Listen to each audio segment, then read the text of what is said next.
ನಮಸ್ಕಾರ ವೀಕ್ಷಕರೇ, ನೀವು ನೋಡ್ತಾ ಇದ್ದೀರಾ ಬಿಕೆ ನ್ಯೂಸ್ ಕನ್ನಡ. ನಾನು ರೋಹಿಣಿ ತೊಡ್ಮನಿ.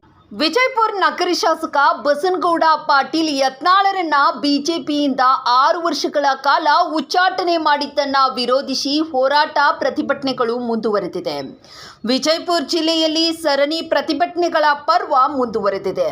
ಇಂದು ವಿಜಯಪುರ ತಾಲೂಕಿನ ಕಗ್ಗೋಡ್ ಗ್ರಾಮದಲ್ಲಿ ಪಂಚಮಸಾಲಿ ಸಮಾಜದ ಜನರು ಹಾಗೂ ಯತ್ನಾಳ್ ಬೆಂಬಲಿಗರು ಪ್ರತಿಭಟನೆ ನಡೆಸಿದರು. ಯಡಿಯೂರಪ್ಪ ವಿಜಯೇಂದ್ರ ಭಾವಚಿತ್ರಕ್ಕೆ ಅವಮಾನ ಮಾಡಿ ಆಕ್ರೋಶ ಹೊರಹಾಕಿದ್ರು.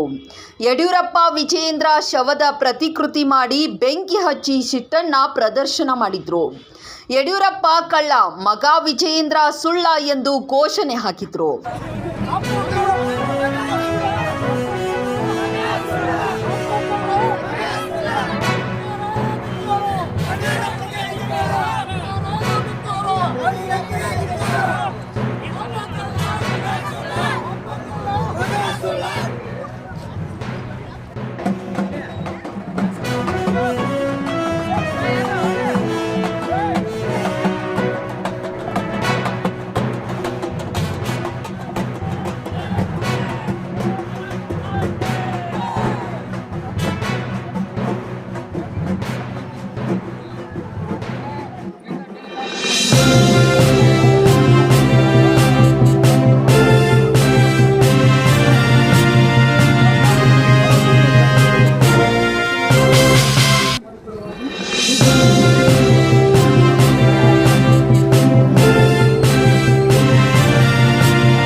ಕಗ್ಗೋಡ ಗ್ರಾಮದಲ್ಲಿ ಎಂದು ನೆಲೆಸಿರ್ತಕ್ಕಂಥ ಎಲ್ಲ ಒಂದು ಗುರು ಹಿರಿಯರಿಗೆ ಧನ್ಯವಾದಗಳನ್ನು ಅರ್ಪಿಸ್ತಾ, ಇವತ್ತಿನ ದಿನ ಈ ಒಂದು ಹೋರಾಟವನ್ನು ಏನು ಹಮ್ಮಿಕೊಂಡಿದ್ದೀವಿ ನಾವು, ಈ ಹೋರಾಟದಲ್ಲಿ ಯಾಕೆ ನಾವು ಹಮ್ಮಿಕೊಂಡಿದ್ದೀವಿ ಅಂತ ಇಡೀ ಒಂದು ಕರ್ನಾಟಕ ಜನತೆಗೆ ಗೊತ್ತಿದೆ. ಇವತ್ತಿನ ದಿನ ಬಿಜೆಪಿ ತನ್ನ ಒಂದು ಪಕ್ಷ ನಿಷ್ಠೆಯನ್ನ ಮತ್ತು ಸಿದ್ಧಾಂತವನ್ನ ಮರ್ತದ ಅಂತ ಹೇಳಿ ನಮಗೆ ಹೇಳಲಿಕ್ಕೆ ಇಷ್ಟಪಡ್ತೀನಿ. ಯಾಕಂತ ಕೇಳಿದ್ರೆ, ಒಂದು ಹಿಂದುತ್ವಕ್ಕಾಗಿ ಮತ್ತು ಸಮಾಜಕ್ಕಾಗಿ ಇಡೀ ರಾಜ್ಯಕ್ಕಾಗಿ ಏನಾದ್ರೂ ತೊಂದರೆಗಳು ಏನಾದ್ರೂ ಆದ್ರೆ ಮೊದಲು ಎದ್ದು ನಿಲ್ಲುವಂತ ಒಬ್ಬನೇ ಒಬ್ಬ ಪ್ರಶ್ನಾತೀತ ನಾಯಕ ಯಾರಂತ ಕೇಳಿದ್ರೆ ಅದು ಏನಾದ್ರು ಇದ್ರೆ ನಮ್ಮ ಬಸನಗೌಡ ಪಾಟೀಲ್ ಯತ್ನಾಳ್ ಅವರು ಅಂತ ಹೇಳಕ್ ಇಷ್ಟಪಡ್ತೀನಿ. ಬಂಧುಗಳೇ, ಇವತ್ತಿನ ದಿನ ಒಂದು ಸಂಚಲನ ಮಾಡಿ ಬಸನಗೌಡ ಪಾಟೀಲ್ ಯತ್ನಾಳ್ ಅವರು ಕರ್ನಾಟಕ ರಾಜ್ಯದಲ್ಲಿ ಏನಾದ್ರೂ ಬೆಳೆದು ಮುಖ್ಯಮಂತ್ರಿಗಳಾದ್ರೆ ಆ ತನ್ನ ಕುಟುಂಬಕ್ಕೆ ಏನಾದ್ರೂ ತೊಂದರೆ ಬಂದಿತ್ತು ಅಂತ ಹೇಳಿ ಭ್ರಷ್ಟ ಕುಟುಂಬ ಏನ್ ಮಾಡಿದಂತ ಕೇಳಿದ್ರೆ, ಇವತ್ತು ಸಂಚ ಮಾಡಿ ಒಬ್ಬ ಹಿಂದೂ ನಾಯಕನನ್ನ ಏನ್ ಮಾಡಿದ್ದಾರೆ ಅಂತ ಕೇಳಿದ್ರೆ ಉಚ್ಚಾಟನೆಯನ್ನ ಮಾಡಿದ್ದಾರೆ. ಎಲ್ಲಿಂದ ಪ್ರಾರಂಭ ಮಾಡಬೇಕು ಅಂತ ಗೊತ್ತಾಗ್ತಾ ಇಲ್ಲ. ಇವತ್ತು ನಾವು ಕಗ್ಗೋಡ ಗ್ರಾಮದಿಂದ ಪ್ರಾರಂಭ ಮಾಡ್ತೇವೆ. ಏನ್ ಹೇಳಿಕೆ ಇಷ್ಟಪಡ್ತಾ ಇದ್ದೇವೆ ಅಂತ ಕೇಳಿದ್ರೆ, ಯಾವಾಗ ನೀವು ಬಸನಗೌಡ ಪಾಟೀಲ್ ಯತ್ನಾಳ್ ಅವರನ್ನ ನೀವು ಉಚ್ಚಾಟನೆ ಮಾಡಿ ನಿಮ್ಮ ಸಿದ್ಧಾಂತವನ್ನು ಏನಾದರೂ ಬಿಜೆಪಿ ಅವರು ಮರೆತ್ರೆ ನಾವು ಬಿಜೆಪಿಯನ್ನ ಮರಿಬೇಕಾಗ್ತದೆ. ನಿಮಗೆ ಸ್ಪಷ್ಟವಾದಂತಹ ಒಂದು ಎಚ್ಚರಿಕೆಯನ್ನ ಕೊಡ್ತಾ ಇದ್ದೇವೆ. ಯಾವಾಗ ಬಸನಗೌಡ ಪಾಟೀಲ್ ಅವರು ಇಡೀ ಒಂದು ಪಂಚಮಸಾಲಿ ಸಮಾಜದ ಹೋರಾಟದಲ್ಲಿ ಧುಮುಕಿದ್ರು, ಹಿಂದೂ ಸಮಾಜದ ಒಂದು ಹೋರಾಟದಲ್ಲಿ ಧುಮುಕಿದ್ರು, ಆ ಸಮಾಜ ಈ ಸಮಾಜ ಅನ್ನೋದೇ ಎಲ್ಲ ಒಂದು ಸಮಾಜಕ್ಕೆ ಮೀಸಲಾತಿಯನ್ನ ಕೊಡ್ಲೇಬೇಕು ಅನ್ನುವಂತ ಹೋರಾಟದಲ್ಲಿ ಧುಮುಕಿದ್ರು. ಆ ಕಾರಣಕ್ಕಾಗಿ ಇವತ್ತು ಎಲ್ಲ ಸಮಾಜದ ವರ್ಗದವರು ಮತ್ತು ಹಿಂದೂಗಳು ಪ್ರಶ್ನಾತೀತವಾಗಿ ಬಂದು ಬೆಂಬಲವನ್ನ ವ್ಯಕ್ತಪಡಿಸ್ತಾ ಇದ್ದಾರೆ. ಬಂಧುಗಳೇ, ಇವತ್ತು ನಾವು ಲಕ್ಷ್ಮೀ ಅಕ್ಕವ್ರು ಹೇಳ್ತಾರೆ, ಎಲ್ಲಿ ಬೆಳಗಾವಿನಲ್ಲಿ ನಿಂತ್ಕೊಂಡು ಹೇಳ್ತಾರೆ, ಪಂಚಮಸಾಲಿ ಸಮಾಜವನ್ನ ಯಾರಿಗೂ ಬರೆದು ಕೊಟ್ಟಿಲ್ಲ, ಬಸನಗೌಡರಿಗೆ ಬರೆದು ಕೊಟ್ಟಿಲ್ಲ ಅಂತ ಹೇಳ್ತಾರೆ. ಲಕ್ಷ್ಮೀ ಅಕ್ಕ, ನಿಮಗೊಂದು ಎಚ್ಚರಿಕೆಯನ್ನು ಕೊಡ್ಲಿಕ್ಕೆ ಇಷ್ಟಪಡ್ತಾ ಇದ್ದೀನಿ. ಇವತ್ತಿನ ದಿನ ಏನಂತ ಕೇಳಿದ್ರೆ, ಬೆಳಗಾವಿನಲ್ಲಿ ಲಾಠಿ ಚಾರ್ಜ್ ಆದಾಗ ನಮ್ಮ ಒಂದು ಜನರ ಪರವಾಗಿ ನನ್ನ ಜನರಿಗೆ ಹೊಡಿಬೇಡ್ರಿ, ನನಗೆ ಹೊಡಿರಿ ಅಂತ ಹೇಳಿ ಕೈ ಎತ್ಕೊಂಡಿರ್ತಂತ ಏಕೈಕ ನಾಯಕ ಯಾರಂತ ಕೇಳಿದ್ರೆ ಅದು ಬಸನಗೌಡ ಪಾಟೀಲ್ ಯತ್ನಾಳ್ ಅವರು. ಇವತ್ತಿನ ದಿನ ನಾನು ಘೋಷಣೆ ಮಾಡ್ತಾ ಇದ್ದೀನಿ, ಹೌದು, ಪಂಚಮಸಾಲಿ ಸಮಾಜವನ್ನ ಇಡೀ ಒಂದು ಸಮಾಜವನ್ನ ಬಸನಗೌಡರಿಗೆ ನಾವು ಬರೆದು ಕೊಟ್ಟಿದ್ದೀವಿ. ಯಾಕಂತ ಕೇಳಿದ್ರೆ, ಪಂಚಮಸಾಲಿ ಸಮಾಜ ಮತ್ತು ಹಿಂದೂ ಸಮಾಜ ಕಷ್ಟದಲ್ಲಿದ್ದಾಗ ಏನಾದ್ರೂ ಬಂದು ನಿಂತಿದ್ದ ಏಕೈಕ ನಾಯಕ ಯಾರಂತ ಕೇಳಿದ್ರೆ ಬಸನಗೌಡ ಪಾಟೀಲ್ ಅವರು. ಇವತ್ತಿನ ದಿನ ನಾವು ಒಂದು ಅವಕಾಶ ಒದಗಿ ಬಂದಿದೆ. ಏನ್ ಅವಕಾಶ ಅಂತ ಕೇಳಿದ್ರೆ, ಒಂದೇ ಒಂದು ಸಣ್ಣ ಅವಕಾಶ ಒದಗಿ ಬಂದಿದೆ. ಏನಂತ ಕೇಳಿದ್ರೆ, ಅವರು ಮಾಡಿದಂತಹ ಸೇವೆ ಒಂದು ಸಮಾಜಕ್ಕೆ, ನಮ್ಮ ಹಿಂದೂ ಧರ್ಮಕ್ಕೆ ಮಾಡಿದಂತಹ ಸೇವೆ ಮುಂದೆ ನಾವೆಲ್ಲರೂ ಇವತ್ತು ಸೇರಿ ಒಂದು ಅಳಿಲ ಸೇವೆಯನ್ನ ಮಾಡ್ಲಿಕ್ಕೆ ನಮಗೊಂದು ಅವಕಾಶ ಒಂದು ಒದಗಿ ಬಂದಿದೆ. ಇಲ್ಲೊಬ್ಬ ಅವಧಾನ ಇಲ್ಲಿ ನಮ್ಮ ಜಿಲ್ಲಾದಾಗ ಜೋಕುಮಾರ ನಡಳ್ಳಿ ಅಂತ ಅವನ ಹೆಸರು, ನಡಳ್ಳಿ ಎಚ್ಚರಿಕೆಯನ್ನು ಕೊಡ್ತಾ ಇದೆ. ಏನಂತ ಕೇಳಿದ್ರೆ, ಹಿಂದಿನ ದಿನ ನಿನಗೆ ಕೋಲಾರದೊಳಗೆ ಏನ್ ಶಾಸ್ತಿ ಆಗ್ಯದ, ಬಿಜಾಪುರದಾಗ ನಿನಗೆ ಏನ್ ಶಾಸ್ತಿ ಆಗ್ಯದ ಅನ್ನೋದು ಒಂದೇದು ನೆನಪಿಟ್ಟುವ. ಎರಡನೇದು ಬಸನಗೌಡ್ರ ಬಗ್ಗೆ ಏನಾದ್ರು 4 ಗಾಡಿಯಲ್ಲಿ ನಡುವೆ ನಿಂತ್ಕೊಂಡು ಮಾಧ್ಯಮದ ಒಂದು ಮಾತಾಡಬೇಡ. ನಾವು ಹಿಂದೂಲಿ ಹೆಂಗ ರಸ್ತಾ ಮ್ಯಾಗ ನಿಂತು ಮಾತಾಡ್ತಾವ ನೋಡ, ಅದು ಗಂಡಸ್ತಾನ. ನಿನಗೇನಾದ್ರೂ ದಮ್ಮಿತ್ತಂದ್ರೆ ರಸ್ತಾಕ್ ಬಾ, ಬಂದು ಮಾತಾಡು, ಹೋರಾಟ ಮಾಡು. ನಮ್ಮ ಬಸನಗೌಡ ಪಾಟೀಲ್ ಯತ್ನಾಳ್ ಅವರ ಒಂದು ಬೆಂಬಲವನ್ನು ನನಗೆ ಕಸ್ಕೊಳ್ಳಿಕ್ಕೆ ಸಾಧ್ಯ ಇಲ್ಲ. ಇನ್ನು 3ನೇದಾಗಿ ಹೇಳ್ತಾ ಇದ್ದೇನೆ, ಇಲ್ಲಿ ಯಾರೋ ಒಂದು ಲಚ್ಚ ಕುಚ್ಚಗಳು ಏನ್ ಮಾಡ್ಲಿಕ್ಕತ್ತಾರ ಅಂತ ಕೇಳಿದ್ರೆ ಒಂದು ಪ್ರೆಸ್ ಮೀಡಿಯಾ ಮಾಡಕತ್ತಾರ. ಮೀಡಿಯಾದವ್ರನ್ನ ಕರೆಸೋದು, ಸ್ಟೇಟ್ಮೆಂಟ್ ಗಳನ್ನ ಕೊಡೋದು. ಅದರ ಜೊತೆಗೆ ಮಾನ್ಯ ಆದಂತ ಒಬ್ಬ ಜಿಲ್ಲಾಧ್ಯಕ್ಷ ಅವರಿಗೆ ಒಂದು ಎಚ್ಚರಿಕೆಯನ್ನು ಕೊಡ್ತಾ ಇದ್ದೇವೆ. ಮಾತಾಡ್ರಿ, ಅಧ್ಯಕ್ಷರಾಗಿರಿ, ಪಕ್ಷದೊಳಗೆ ಇರ್ರಿ. ಆದ್ರೆ ಒಬ್ಬ ಹಿರಿಯ ನಾಯಕರ ಬಗ್ಗೆ ಮಾತಾಡ್ಬೇಕಾದ್ರೆ ನೀವು ಅವರು ಒಬ್ಬ ಕೇಂದ್ರ ಸಚಿವರಾಗುವ ಸಂದರ್ಭದೊಳಗೆ ನೀವೇನ ಕಣ್ಣು ತೆಗೆದಿದ್ದಿಲ್ಲ. ಅಂತ ನಾಯಕನ ಬಗ್ಗೆ ನೀವೇನಾದ್ರೂ ಎಚ್ಚರಿಕೆ ಮಾತಾಡಿದ್ರೆ ನಿಮ್ಮ ಮನೆಗೆ ಮುತ್ತಿಗೆ ಹಾಕುವಂತ ಕೆಲಸ ಏನ್ ಮಾಡ್ತಂದ್ರೆ ಸಮಸ್ತ ಹಿಂದೂ ಸಮಾಜದಿಂದ ನಡೀಲಕ್ಕೆ ಬರ್ತದ. ಅದಕ್ಕಾಗಿ ಇಡೀ ಒಂದು ಸಮಾಜ ಏನಾಗಿದೆ ಅಂತ ಕೇಳಿದ್ರೆ ಇವತ್ತು ಕಗ್ಗೋಡ ಗ್ರಾಮದಿಂದ ಒಂದು ಘೋಷಣೆಯನ್ನ ಮಾಡ್ತೇವೆ, ಒಂದು ಸಂಕಲ್ಪವನ್ನ ಮಾಡ್ತಿದೀವಿ. ಏನ್ ಮಾಡ್ತಾ ಇದ್ದೇವೆ ಅಂತ ಕೇಳಿದ್ರೆ, ಎಲ್ಲಿಯವರೆಗೆ ಬಸನಗೌಡ ಪಾಟೀಲ್ ಯತ್ನಾಳ್ ಅವರು ಬಿಜೆಪಿಯಿಂದ ಹೊರಗಿರ್ತಾರೆ ಅಲ್ಲಿಯವರೆಗೆ ನಮ್ಮ ಕಗ್ಗೋಡ ಗ್ರಾಮದಿಂದ ಬಿಜೆಪಿಯನ್ನ ಉಚ್ಚಾಟನೆಯನ್ನ ಮಾಡ್ತಾ ಇದ್ದೇವೆ. ಮತ್ತು ಅದರ ಜೊತೆಗೆ ಬಿಜೆಪಿ ಮುಕ್ತ ಕಗ್ಗೋಡ ಗ್ರಾಮ ಅಂತ ಹೇಳಿ ಏನ್ ಮಾಡ್ತಾ ಇದ್ದೇವೆ ಅಂತ ಕೇಳಿದ್ರೆ ಘೋಷಣೆಯನ್ನ ಮಾಡ್ತಾ ಇದ್ದೇವೆ ಬಂಧುಗಳೇ.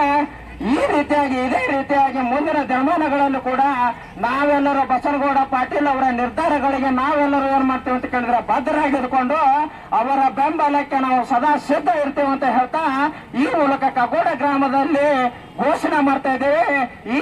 ಈ ಮೂಲಕ ಎಲ್ಲ ಈ ಒಂದು ಕಾರ್ಯಕ್ರಮದಲ್ಲಿ ಭಾಗವಹಿಸಿದಂತಹ ಗುರು ಹಿರಿಯರು ಮತ್ತು ಪ್ರಶ್ನಾತೀತವಾಗಿ ಭಾಗವಹಿಸಿದಂತ ಎಲ್ಲರಿಗೂ ಧನ್ಯವಾದಗಳನ್ನು ಅರ್ಪಿಸುತ್ತಾ ನನ್ನ ಮಾತುಗಳನ್ನು ಮುಗಿಸ್ತಾ ಇದ್ದೀನಿ. ಅಂತಂದ್ರ ನಮ್ಮ ಕರ್ನಾಟಕ ರಾಜ್ಯದಲ್ಲಿ ಹಿಂದೂಗಳಿಗಾಗಿ ಎದ್ದು ನಿಲ್ಲುವಂತದಂತ ಏಕಮೇವ ನಮ್ಮ ಬಸನಗೌಡ ಪಾಟೀಲ್ ಯತ್ನಾಳ್ ಅವರು. ಇವತ್ತು ಎಲ್ಲಿ ಧರ್ಮ ಅಧರ್ಮ ಆಗಕತ್ತೈತಿ. ಇವತ್ತು ನೋಡ್ರಿ ಇದ್ರಾಗ ಸಂಸತ್ ಭವನ್ಯಾಗ ಪಾಕಿಸ್ತಾನ ಜಿಂದಾಬಾದ್ ಅಂತಂದು ನಮ್ಮ ಭಾರತದ ಅನ್ನ ತಿಂದು ಭಾರತದ ನೀರು ಕುಡಿದು ಭಾರತದಲ್ಲಿ ನೆಲೆಸಿ ಇದನ್ನು ನಮ್ಮ ದೇಶದ ನಮ್ಮ ಕರ್ನಾಟಕದಲ್ಲಿ ಇತ್ತು ನೀರೆಲ್ಲ ಕುಡಿದು ಆ ದೇಶಕ್ಕೆ ಜಯ ಅಂತಾರ. ಈ ಸೊಳ ಮಕ್ಕಳು ಏನ್ ಮಾಡಬೇಕು? ಅದಕ್ಕಾಗಿ ಏನೈತಿ ನಮ್ಮ ಬಸನಗೌಡ ಪಾಟೀಲ್ ಯತ್ನಾಳ್ ಅವರು ಎಲ್ಲರೂ ಇದಕ್ಕೆ ಒಬ್ರು MLA ಎತ್ತು ನಿಂತು ಮಾತಾಡೋರು. ಇದೇ ಭ್ರಷ್ಟ ರಾಜಕಾರಣಿ ಯಡಿಯೂರಪ್ಪ ಮತ್ತು ಅವ್ರ ಮಗ ಇವರೆಲ್ಲ ನೋಡಿದ್ರೆ ಭ್ರಷ್ಟಾಚಾರ ಇಡೀ ನಮ್ಮ ಕರ್ನಾಟಕದಲ್ಲಿ ಒಂದು 1000 ಕೋಟಿ ವಿದೇಶದಲ್ಲಿ ಹಣ ಇಟ್ಟಿದ್ದಾರೆ ಇವತ್ತ. ಅದಕ್ಕಾಗಿ ನಮ್ಮ ಬಸನಗೌಡ ಪಾಟೀಲ್ ಯತ್ನಾಳ್ ನಮ್ಮ ಜನತೆಗಾಗಿ, ನಮ್ಮ ಭಾರತೀಯ ಸಂಸ್ಕೃತಿಗಾಗಿ, ನಮ್ಮ ದೇಶದ ಉಳಿವಿಗಾಗಿ ಹೋರಾಟವನ್ನು ಎದ್ದು ನಿಂತು ಏಕಮೇವ ಮಾಡುವಂತದ ನಮ್ಮ ಬಸನಗೌಡ ಪಾಟೀಲ್ ಅವರಿಗೆ ಬಿಜೆಪಿ ಪಕ್ಷದವರ ಅಪ್ಪ ಮಗ ಕೂಡಿ ಕೇಂದ್ರಕ್ಕೆ ಏನೈತಿ ಸುಳ್ಳು ಒಂದು ಮಾಹಿತಿ ಕೊಟ್ಟು ಇವತ್ತು ಉಚ್ಚಾಟನೆಯನ್ನು ಮಾಡಿದ್ದಾರೆ. ಉಚ್ಚಾಟನೆ ಅಲ್ಲದು ಹುಚ್ಚರ ಆಟ ಅಂತ ಮುಗಿದು. ಇದಕ್ಕಾಗಿ ನೋಡ್ರಿ ಎಲ್ಲ ನಾವು ಹಿಂದೂ ಕಾರ್ಯಕರ್ತರು ಇವತ್ತು ಪಕ್ಷ ಬರ್ತು ಎಲ್ಲವನ್ನು ಮರೆತು ನಮ್ಮ ಮುಂದಿನ ಪೀಳಿಗೆ ಇವತ್ತು ಏನಾಗ್ಬಿಟ್ಟಿದೆ ನೋಡ್ರಿ. ಇವತ್ತು ಲವ್ ಜಿಹಾದ್ ನೋಡ್ರಿ, ಇವತ್ತು ಒಕ್ಕಪ್ಪ ಆಸ್ತಿಯನ್ನು ಇದು ಮಾಡಿದ್ರು, ಅದೊಂದಿಲ್ಲ ನೀನು ಪಾಸ್ ಮಾಡಿದ್ರು. ಅವ್ರ ಅತ್ಯಾಚಾರ ಅನಾಚಾರ ನೋಡ್ರಿ ಮೊದಲಾದ್ರು ಮಾಡ್ಕೊತ ಬಂದ್ರ. ಅದಕ್ಕಾಗಿ ಏನೈತಿ ನಮ್ಮ ಬಸನಗೌಡ ಪಾಟೀಲ್ ಯತ್ನಾಳ್ ಅವರು ಅಂತಂದ್ರ ನಿಂತು ಇವತ್ತ ಕರ್ನಾಟಕ ರಾಜ್ಯಕ್ಕೆ ಏನೈತಿ ಒಂದು ಹುಲಿ ಆದಂತವ್ರು. ಬರೀ ಬಿಜಾಪುರಕ್ಕೆ ಇಷ್ಟೇ ಸೀಮಿತವಲ್ಲ, ನಮ್ಮ ಕರ್ನಾಟಕ ರಾಜ್ಯಕ್ಕೆ ಅವರು ಹುಲಿ ಆದಂತವ್ರು. ಅಂತಾಗಿ ನಮ್ಮ ಬೆಂಬಲ ಎಲ್ಲರಿಗೂ ಇದೆ. ಇದಕ್ಕಾಗಿ ಮುಂದಾದ್ರೂ ನಮ್ಮ ಬಸನಗೌಡ ಪಾಟೀಲ್ ಅವರಿಗೆ ಬೆಂಬಲವಾಗಿ ನಿಲ್ಲೋಣ ಅಂತ ಒಂದೆರಡು ಭಾಷಣವನ್ನು ಮುಗಿಸುತ್ತೇನೆ. ಜೈ ಭಾರತೀಯ ಜನತಾ ಪಾರ್ಟಿಯ ಹಿರಿಯ ನಾಯಕರಾದಂತಹ ಸನ್ಮಾನ್ಯ ಶ್ರೀ ಬಸನಗೌಡ ಪಾಟೀಲ್ ಯತ್ನಾಳ್ ಅವರನ್ನ ಉಚ್ಚಾಟಿಸಿದ ರೀತಿ ಹಾಗೂ ನೀತಿ ಮಾಡಿದಂತ ಕೇಂದ್ರ ನಾಯಕರು ಹಾಗೂ ರಾಜ್ಯದ ಕುತಂತ್ರಿ ನಾಯಕರು ಇವರಿಗೆ ನನ್ನ ಹಾಗೂ ನನ್ನ ಊರಿನಿಂದ ಧಿಕ್ಕಾರವಿದೆ. ಯಾಕೆಂದ್ರೆ ಪ್ರಪ್ರಥಮದಲ್ಲಿ ಹೇಳಬೇಕಂದ್ರೆ ವಿಜಯಪುರ ಜಿಲ್ಲೆಯಲ್ಲಿ ಅಥವಾ ಕರ್ನಾಟಕದಲ್ಲಿ ಇತಿಹಾಸ ಬರೆದಂತ ನಮ್ಮದ ಒಂದು ಕಗ್ಗೋಡ ಕ್ಷೇತ್ರ, ಕರ್ನಾಟಕದಲ್ಲಿ ಪ್ರಪ್ರಥಮ ಬಾರಿಗೆ ತಾಲೂಕಾ ಪಂಚಾಯತಿ ಭಾರತೀಯ ಜನತಾ ಪಾರ್ಟಿ ಆಚೆ ಬಂದಂತ ಕ್ಷೇತ್ರ ಕಗ್ಗೋಡ ಹೈರಿ ಮತಕ್ಷೇತ್ರ. ಅದು 1992 ಇರಬಹುದು ಬಹುಶಃ.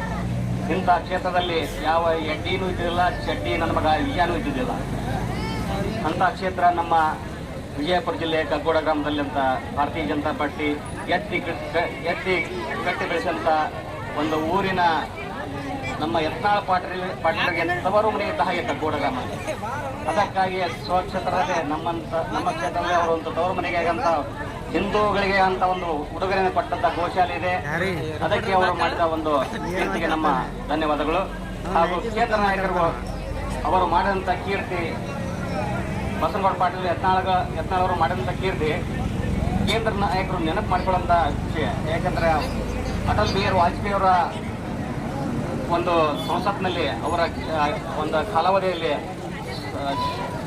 ಸಚಿವರಾಗಿ ಕೆಲಸ ಮಾಡಿದಂಥ ಅತಿ ಕಿರಿಯ ಸಂಸದರು ಹಾಗೂ ವಾಜಪೇಯಿ ಅವರೇ ಹೆಮ್ಮೆಯ ಮಗನೆಂದು ಅನಿಸ್ಕೊಂಡವರು. ಇಂಥ ನಾಯಕರನ್ನು ಕೇಂದ್ರ ನಾಯಕರು ಒಂದು ಯಾವ ಲುಚ್ಚ ನನ್ನ ಮಕ್ಕಳ ಮಾತು ಕೇಳಿ ಉಚ್ಚಾಟನೆ ಮಾಡಿದ್ದಕ್ಕೆ ಆ ಕೇಂದ್ರ ನಾಯಕರಿಗೂ ಧಿಕ್ಕಾರ, ಎಚ್ಚರವಿರಲಿ ಆ ಕೇಂದ್ರ ನಾಯಕರಿಗೆ. ಇನ್ನೊಮ್ಮೆ ಪರಿಶೀಲನೆ ಮಾಡಲಿ.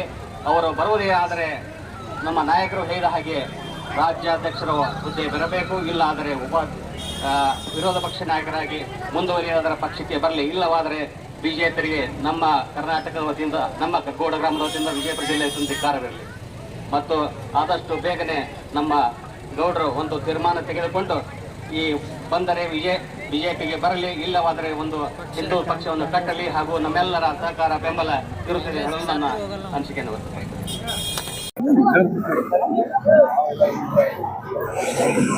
ನಾಗ್ಟನ್ ಮತಕ್ಷೇತ್ರದಲ್ಲಿ ಬರುವ ನಾಗ್ಟನ್ ಮಂಡಲದಲ್ಲಿ ಬರುವ ಕಗ್ಗೋಡ ಗ್ರಾಮದಿಂದ ಶ್ರೀ ಬಸನಗೌಡ ಪಾಟೀಲ್ ಯತ್ನಾಳ್ ಅವ್ರನ್ನ ಬಿಜೆಪಿ ಉಚ್ಚಾಟನೆ ಮಾಡಿದ ಕಾರಣ ಈ ಬಿಜೆಪಿಯನ್ನು ಉಚ್ಚಾಟನೆ ಮಾಡಿಲ್ಲ, ಇಡೀ ಸರ್ವ ಹಿಂದೂ ಸಮಾಜವನ್ನು ಉಚ್ಚಾಟನೆ ಮಾಡಿದ ಹಾಗೆ ಆಗಿದೆ.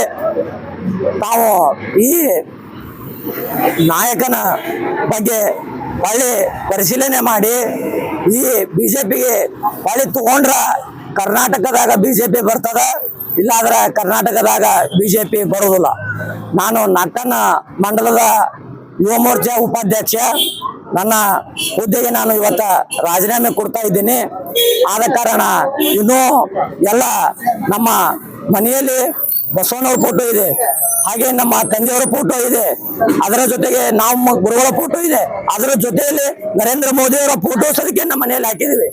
ಯಾಕಂದ್ರ ಈ ಭಾರತವನ್ನು ಕಾಯುವಂತ ಶಕ್ತಿ ಯಾರಿಗಾದ್ರೂ ಇದ್ರ ನರೇಂದ್ರ ಮೋದಿಜಿ, ಅಮಿತ್ ಶಾಜಿ, JP ನಡ್ಡಾಜಿ, ಅದರ ರೀತಿ ಯೋಗಿ ಆದಿತ್ಯನಾಥ್ ಜಿ, ಇವ್ರ ಎಲ್ಲ ಸಮ್ಮುಖದಲ್ಲಿ ಭವ್ಯ ಭಾರತವನ್ನು ನಿರ್ಮಾಣ ಆಗತ್ತಂದ್ರ ಕರ್ನಾಟಕದಲ್ಲಿ ಒಬ್ಬ ಒಳ್ಳೆ ನಾಯಕನ, ಉತ್ತರ ಕರ್ನಾಟಕದ ಎಳೆಯಾಗಿ ಏನೇ ಕುಂದು ಕೊರತೆಗಳನ್ನು ಎಳೆಯಾಗಿ ವಿಧಾನಸಭೆಯಲ್ಲಿ ಹೇಳಂತ ನಾಯಕನ ತಾವು ಉಚ್ಚಾಟನೆ ಮಾಡಿದ್ದೀರಿ. ಅದನ್ನ ವಿನಂತಿ ಪೂರ್ವಕವಾಗಿ ಕೇಳಿಕೊಳ್ಳುತ್ತೇವೆ. ಅದನ್ನು ಇನ್ನೊಮ್ಮೆ ಪರಿಶೀಲನೆ ಮಾಡಿ ಗೌರವಯುತವಾಗಿ ನಮ್ಮ ಯತ್ನಾಳ್ ಗೌಡರನ್ನು ಈ ರಾಜ್ಯಾಧ್ಯಕ್ಷರಾಗಿ ತಾವು ಘೋಷಣೆ ಮಾಡಬೇಕಾಗಿ ತಮ್ಮಲ್ಲಿ ವಿನಂತಿ ಪೂರ್ವಕವಾಗಿ ಕೇಳಿಕೊಳ್ಳುತ್ತೇವೆ. ಕಾರ್ಯಕ್ರಮ ಏನೇನು ಮಾಡಿದ್ರು? ಕಾರ್ಯಕ್ರಮ ಬಸವೇಶ್ವರ ಶ್ರೀ ಗ್ರಾಮ ದೇವರಾದ ಕಗ್ಗೋಡ ಬಸವೇಶ್ವರ ದೇವಸ್ಥಾನದಿಂದ ಶ್ರೀ ಬಸ್ಟಾಡತನ ಈ ಕಾರ್ಯಕ್ರಮ ಬಂದೈತಿ. ಈ ಕಾರ್ಯಕ್ರಮದಲ್ಲಿ ಸರ್ವ ಜನ ಹಿಂದೂಗಳು ಎಲ್ಲರೂ ಪಾಲ್ಗೊಂಡು ಈ ಕಾರ್ಯಕ್ರಮವನ್ನು ಅತಿ ವಿಜೃಂಭಣವಾಗಿ ನೆರವೇರಿಸಿ ಕೊಟ್ಟಿದ್ದಾರೆ. ಅವ್ರಿಗೆ ಕೂಡ ನನ್ನ ಪರವಾಗಿ ಹಾಗೂ ಹಿಂದೂ ಧರ್ಮದ ಪರವಾಗಿ ಈ ಬಸವಗೌಡ ಯತ್ನಾಳ ಅದರ ಪರವಾಗಿ ಧನ್ಯವಾದಗಳನ್ನು ತಿಳಿಸುತ್ತೇನೆ. ಸರಿ, ಕಗ್ಗೋಡ ಗ್ರಾಮದೊಳಗೆ ಎಷ್ಟು ಕಾರ್ಯಕರ್ತರು ರಾಜೀನಾಮೆ ಕೊಟ್ಟಿದ್ದಾರೆ? ಕಗ್ಗೋಡ ಗ್ರಾಮದಾಗ 7 ರಿಂದ 8 ಮಂದಿ ಪದಾಧಿಕಾರಿಗಳಿದವಿ. ಆ 8 ಮಂದಿ ಪದಾಧಿಕಾರಿಗಳು ಎಲ್ಲರೂ ರಾಜೀನಾಮೆ ಕೊಟ್ಟಿದ್ದಾಗಿದೆ. ನಮ್ಮ ಹೆಸರು? ನನ್ನ ಹೆಸರು ಕಾಸಯ್ಯ ಹಿರೇಮಠ, ಕಗ್ಗೋಡ. ಶ್ರೀ ಗುರು ಬಸವಲಿಂಗನಮ್ಮ. ನಾವು ಇವತ್ತಿನ ವಿಷಯ ಮಾತಾಡೋದೇನಂದ್ರೆ, ಸನ್ಮಾನ್ಯ ಶ್ರೀ ಬಸನಗೌಡ ಪಾಟೀಲ್ ಯತ್ನಾಳ್ ಅವರನ್ನ 6 ವರ್ಷಗಳ ಕಾಲ ಉಚ್ಚಾಟನೆ ಮಾಡಿದ್ದಾರೆ. ಇದು ಯಾಕೆ ಉಚ್ಚಾಟನೆ ಮಾಡಿದ್ದಾರೆ ಅಂದ್ರೆ, ವಿಜೇಂದ್ರ ಮತ್ತು ಅವರ ಯಡಿಯೂರಪ್ಪನವರು ಬಸನಗೌಡ ಪಾಟೀಲ್ ಅವರು ರಾಜ್ಯಾಧ್ಯಕ್ಷರಾದ್ರ ಮುಂದೆ ಇವರು ತಮಗೆ ಬಹಳ ತೊಂದರೆ ಆಗ್ತದ್ರಿಂದ ಅನ್ನೋ ಒಂದು ಉದ್ದೇಶದಿಂದ ರಾಜಕೀಯ ಷಡ್ಯಂತರ ಮಾಡಿ ಇದನ್ನ ಬಸನಗೌಡ ಪಾಟೀಲ್ ಅವರನ್ನ ಉಚ್ಚಾಟನೆ ಮಾಡಿದ್ದಾರೆ. ಇದು ಬಸನಗೌಡ ಪಾಟೀಲ್ ಅವರು ಅಷ್ಟೇ ಉಚ್ಚಾಟನೆ ಮಾಡಿಲ್ಲ, ನಮ್ಮ ಹಿಂದೂ ಸಮಾಜವನ್ನು ಪೂರಾ ಉಚ್ಚಾಟನೆ ಮಾಡಿದ್ದಾರೆ. ಅದಕ್ಕಾಗಿ ನಾವು ಹೇಳೋ ಬಯಸಿದ ಏನಂದ್ರೆ, ನಮ್ಮ ಹಿಂದೂ ಸಮಾಜದವರು ಎಲ್ಲರೂ ಒಗ್ಗಟ್ಟಾಗಿ ಇದರ ಹಿಂದೂ ಶಕ್ತಿ ಏನದ, ಬಸನಗೌಡ ಪಾಟೀಲ್ ಅವರ ಶಕ್ತಿ ಏನದ ಅನ್ನೋದನ್ನ ತೋರಿಸಿಕೊಡುವುದಕ್ಕಾಗಿ ಕಗ್ಗೋಡ ಗ್ರಾಮದಲ್ಲಿ ಇವತ್ತು ನಾವು ಒಂದು ಬೃಹತ್ತಾದ ರ್ಯಾಲಿಯನ್ನು ಪ್ರಾರಂಭ ಮಾಡಿದ್ದೇವೆ. ಇದನ್ನು ವಿಜೇಂದ್ರ ಮತ್ತು ಅವನ ಯಡಿಯೂರಪ್ಪ ಮುಟ್ಟುವವರೆಗೂ ನಾವು ಈ ರ್ಯಾಲಿಯನ್ನು ಮುಂದುವರಿಸ್ತಾ ಅಂತ ಹೇಳಿ ಬಯಸ್ತೀವಿ. ನಮ್ಮ ಹೆಸರು? ಶಾಂತು ಇಂಡಿ, ಕಗ್ಗೋಡ. ಮತ್ತಷ್ಟು ಸುದ್ದಿಗಾಗಿ ನೋಡ್ತಾ ಇರಿ BK ನ್ಯೂಸ್ ಕನ್ನಡ.